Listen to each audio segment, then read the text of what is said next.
ایک بار پھر احسان ہے، اس کا شکر ہے کہ اس نے ہمیں اتنی عظمتوں برکتوں والا مہینہ عطا فرمایا، اور اس کے ساتھ جو اس کی عظیم اور بابرکت راتیں ہیں اللہ تعالیٰ نے ہمیں وہ بھی عطا فرمائی۔ اللہ تعالیٰ کی عظیم بارگاہ میں دعا ہے کہ ان راتوں میں ہمیں قیام کرنے اور بالخصوص اپنے گناہوں پر بخشش مانگنے اور اس پر استقامت کی توفیق عطا فرمائے۔ اللہ تعالیٰ قرآن پاک میں ارشاد فرماتا ہے اِنَّا أَنزَلْنَاهُ فِي لَيْلَةِ الْقَدْرِ، بے شک ہم نے اس کو قدر کی رات میں اتارا۔ قرآن کریم کو ہم نے قدر کی رات میں اتارا، اور قرآن پاک کا پڑھنا، سننا، اس کو دیکھنا، اس کا سمجھنا، سمجھانا، یہ ہر کام ہی عبادت کا ہے، ہر کام ہی بندے کی رہنمائی کا ہے۔ اور فرمایا کہ اس کو اتارا بھی ہم نے کس میں؟ رمضان کے مہینے میں،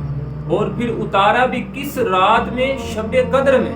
اب کون سی رات؟ آگے فرمایا وَمَا أَدْرَاكَ مَا لَيْلَةُ الْقَدْرِ، تو کیا جانے کہ شب قدر کیا ہے؟ قربان جائیں اس رب کی ذات پر، پھر خود ہی بیان فرما دیا لیلۃ القدر خیر من الف شہر، شب قدر کی جو رات ہے اس کی فضیلت یہ ہے، اس کی عظمت یہ ہے، یہ 1000 مہینوں سے بہتر ہے۔ اس میں عبادت کرنا، اور جس بندے نے 1000 مہینے عبادت کی ہوگی یہ شخص اس پر فضیلت لے جائے گا۔ قربان جائیں نبی پاک صلی اللہ علیہ وآلہ وسلم پر کہ جن کے صدقے ہمیں یہ رات ملی۔ اور حدیث پاک کا مفہوم ہے کہ نبی پاک صلی اللہ علیہ وسلم نے فرمایا کہ اس رات بھلائی سے محروم رہ گیا تو وہ تمام بھلائیوں سے محروم رہ گیا، اور اس رات جس نے قیام نہ کیا تو وہ تمام بھلائیوں سے محروم رہ گیا۔ اور فرمایا کہ اس رات وہی شخص عبادت سے محروم رہے گا جس کے نصیب میں ہی عبادت کرنا نہ ہوگا، یعنی کہ جس سے اللہ ناراض ہوگا وہ اس رات عبادت نہیں کر سکتا، وہ طاق راتوں میں عبادت نہیں کر سکتا، وہ طاق راتوں میں اپنے رب کی تسبیحات نہیں کر سکتا، وہ طاق راتوں میں قرآن کریم کو نہیں پڑھ سکتا، وہ نوافل نہیں پڑھ سکتا۔ کیوں؟ فرمایا کہ یہ رات ہی بڑی پاک ہے، اور اللہ تعالیٰ اس رات میں توفیق ہی اس کو عطا فرماتا ہے کہ جس کا دل پاک ہے۔ فرمایا کہ جس نے اس رات میں قیام کیا، لیلۃ القدر میں قیام کیا، تو اللہ رب العالمین اتنا مہربان ہے کہ اس کے تمام سابقہ گناہ،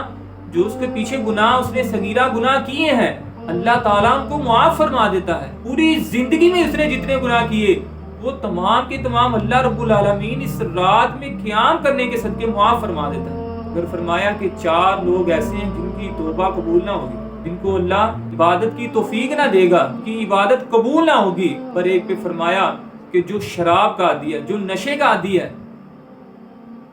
اس کی توبہ اس رات قبول نہ ہوگی جب تک وہ اس کو چھوڑے گا نہیں، جب تک وہ اس سے توبہ نہ کرے گا، اس کی عبادت قبول نہ ہوگی۔ اور نمبر 2 پہ فرمایا کہ جو شخص اپنے والدین کا نافرمان ہے، اسے بد کلامی کرتا ہے، ان کا دل دکھاتا ہے، تو فرمایا اس شخص کی بھی اس رات عبادت قبول نہ ہوگی جب تک وہ اس سے توبہ نہ کر لے۔ نمبر 3 پہ فرمایا کہ رشتہ توڑنے والے، رشتہ داریوں کو ختم کرنے والے، اس رات ان کی بھی عبادت قبول نہ ہوگی۔ جان بوجھ کر رشتہ داریوں کو ختم کرنے والے اپنی انانیت کی وجہ سے، کسی دنیاوی غرض کی وجہ سے، دنیاوی لالچ کے پیچھے، دنیاوی مفاد کے پیچھے، جب وہ مفاد حاصل نہ ہوا تو رشتہ توڑ دینا، رشتہ داری ختم کر دینا، تو فرمایا اس رات وہ عبادت بھی کر لے، اس کی عبادت نہ قبول ہوگی۔ اور نمبر 4 پہ فرمایا کہ وہ شخص جو اپنے دل میں لوگوں کے لیے بغض رکھتا ہے بغیر اللہ کی رضا کے، یعنی اپنی نفسانی خواہش کے پیچھے کسی کے لیے اپنے دل میں بغض رکھتا ہے، حسد کرتا ہے، تو فرمایا جب تک اس کا دل، اب وجہ کیا ہے؟ میں نے آپ کو بتایا کہ اللہ رب العالمین پاک ہے اور پاک لوگوں کو پسند کرتا ہے، اور اللہ تعالیٰ یہ بات زیادہ پسند کرتا ہے کہ اس کی جب تعریف کی جائے تو جس زبان سے کی جائے وہ زبان بھی پاک ہو، جس دل سے کی جائے وہ دل بھی پاک ہو، جسم کے جن اعضاء سے کی جائے وہ اعضاء پاک ہوں، اس دل میں دوسروں کے لیے برائی نہ ہو، بغض نہ ہو اس کے دل میں، اس کی زبان سے لوگوں کی غیبتیں نہ ہوں۔ تو فرمایا یہ 4 لوگ ایسے ہیں جب تک یہ اپنے عمل سے توبہ نہ کریں گے، اس رات میں قیام بھی کر لیں گے، اللہ ان کا قیام قبول نہ فرمائے گا۔ فرمایا کہ لیلۃ القدر خیر من الف شہر، لیلۃ جو قدر ہے یہ 1000 مہینوں سے بہتر ہے۔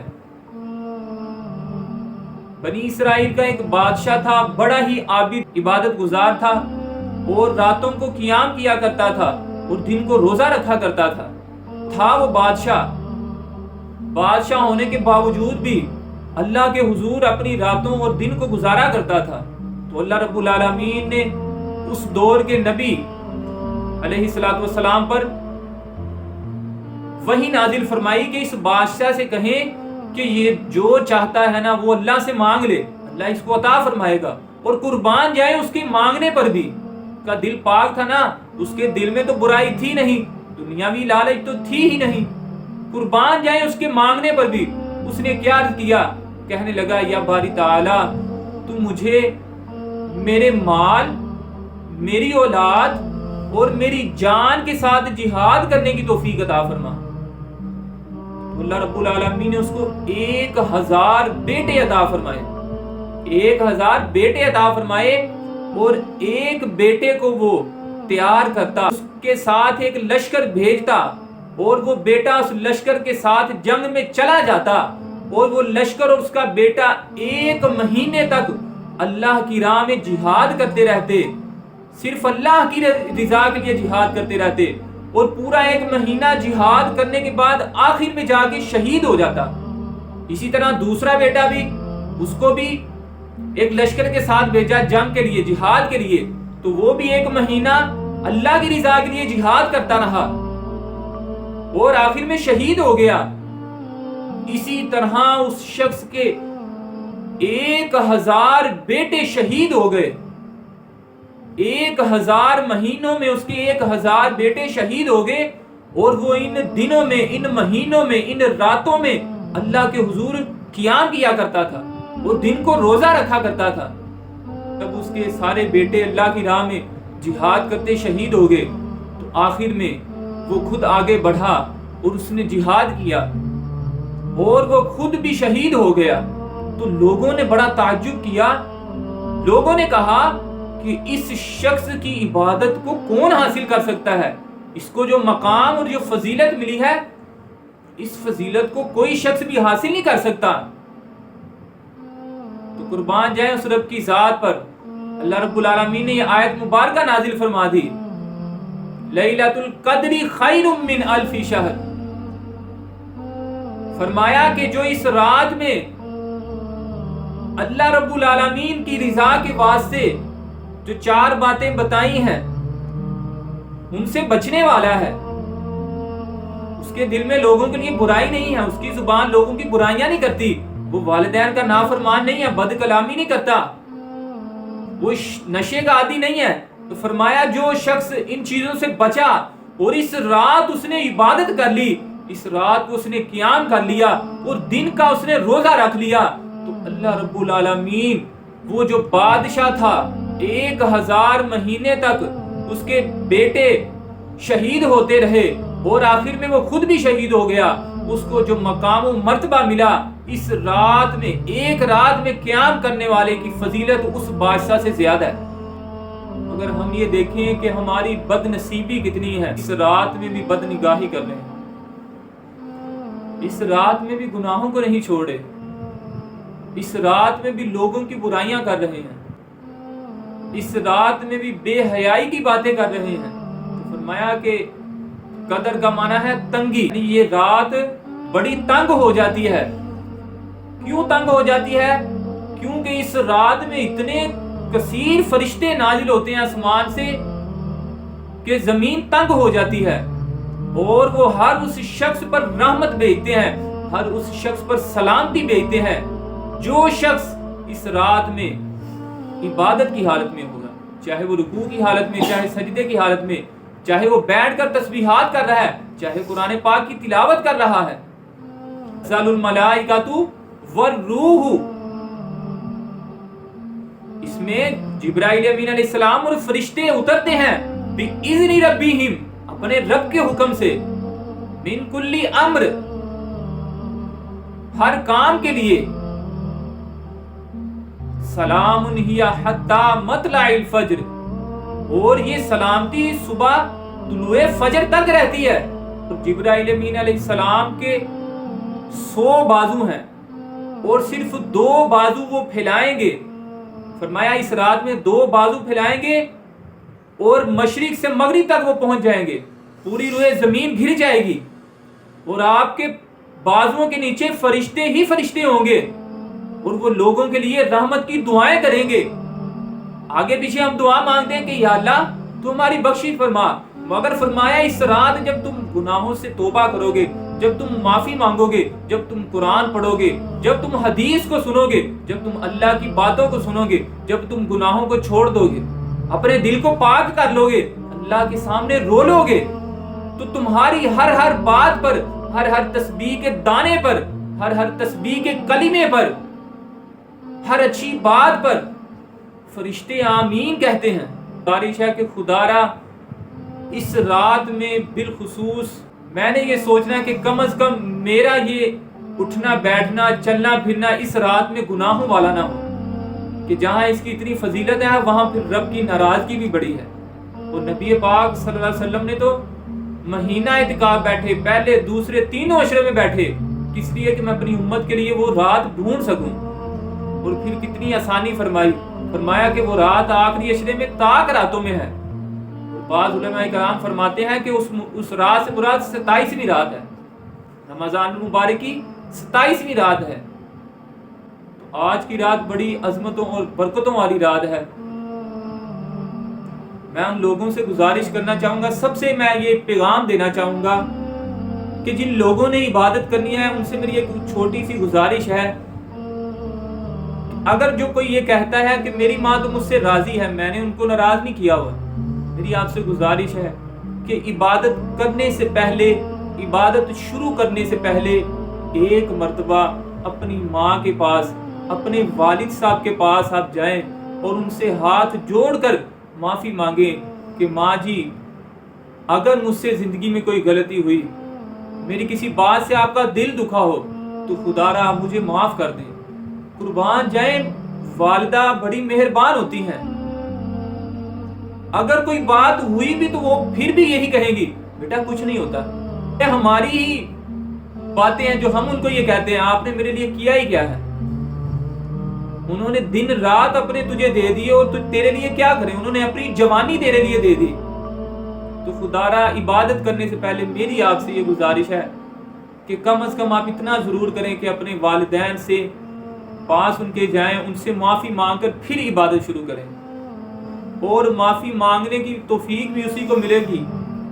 جس کو اللہ پسند کرتا ہے۔ ہو سکتا ہے اس بات سے کچھ لوگ اعتراض بھی کریں، جی میرے ماں باپ تو مجھ سے راضی ہیں، میں کیوں معافی مانگوں۔ یہ لوگ ایسے ہیں جو رات کو عبادت کرنا چاہتے ہیں، نیت بھی کی ہوتی ہے لیکن عبادت کی توفیق نہیں ملتی، نیت کی ہوتی ہے قرآن پڑھوں گا، قرآن پڑھنے کی توفیق نہیں ملتی، نیت کی ہوتی ہے میں نوافل پڑھوں گا، میں نماز تسبیح پڑھوں گا، صلاۃ التسبیح پڑھوں گا، مگر ان کو توفیق نہیں ملتی، کیونکہ جب رب ناراض ہو جاتا ہے تو اللہ اپنے بارگاہ میں آنے کی توفیق ہی اس کو دیتا ہے جس سے راضی ہے۔ ان گناہوں سے بچا، جو 4 باتیں بتائی ہیں ان میں سے والدین کی نافرمانی سے بچا، اس کو اللہ نے توفیق دینی ہے۔ تو اس رات کی بڑی فضیلت ہے، بڑی برکتیں ہیں، اور اس رات میں نوافل کے حوالے سے آتا ہے کہ جو بندہ اس رات میں 4 رکعت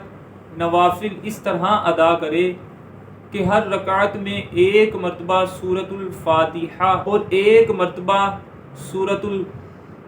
التکاثر اور 3 مرتبہ سورہ اخلاص قل هو اللہ احد ہر رکعت میں پڑھتا ہے، تو اللہ رب العالمین اس کے لیے 2 انعام ہیں، اس کو 2 انعام عطا فرماتا ہے۔ نمبر 1، وہ قبر کے عذاب سے محفوظ رہتا ہے، اس کو قبر میں عذاب نہ ہوگا، یعنی جب وہ اس طرح نوافل پڑھے گا اللہ کو اس کا یہ پڑھنا بڑا پسند آئے گا، پھر وہ کام ہی ایسے کرنا شروع کر دے گا کہ وہ قبر میں نہیں جا سکتا، یعنی کہ اس کو قبر میں عذاب نہیں ہوگا۔ اور نمبر 2 پہ فرمایا کہ جب اس کی موت کا وقت آئے گا نا، جب اس کی موت کا وقت آئے گا، جب اس کی روح اس کے جسم سے جدا ہوگی تو اس بندے کو ذرا بھی تکلیف نہ ہوگی۔ وہ جن کے والدین دنیا سے چلے گئے ہیں یا پھر ایک کوئی دنیا سے چلے گیا، تو ان سے میری گزارش ہے کہ عبادت کرنے سے پہلے اپنے والدین کے لیے، اپنے والد والدہ کے لیے آپ نے بخشش کی دعا کرنی ہے۔ اور اس حوالے سے آتا ہے کہ جو بندہ صرف 2 نفل پڑھتا ہے، یہاں کہ ہر رکعت میں